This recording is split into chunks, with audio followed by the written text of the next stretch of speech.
Migs Molino inaming walang ibang babae kundi si Mahal lamang.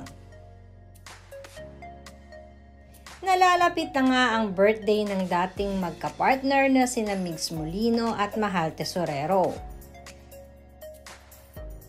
Kaya naman ngayon pa lang ay madami na ang nagtatanong at naku-curious kung paano nga ba ito aalalahanin muli ni Migs ngayong ilang taon na siyang nagdiriwang na wala si Mahal. Ilang taon na ding nangungulila si Bunso at ang pamilya niya. Alam naman natin na mahilig gawin ng pamilya ni Migs ay mag-out of town kasama ang buong pamilya.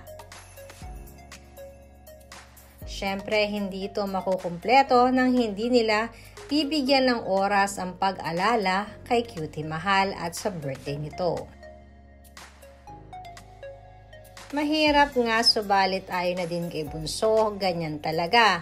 Lalo na kung iisang babae lamang talaga ang minahal niya ng ganito. Pagmamahal na hindi kailanman naganap sa mga babaeng nakarelasyon niya. Unconditional love, ika nga.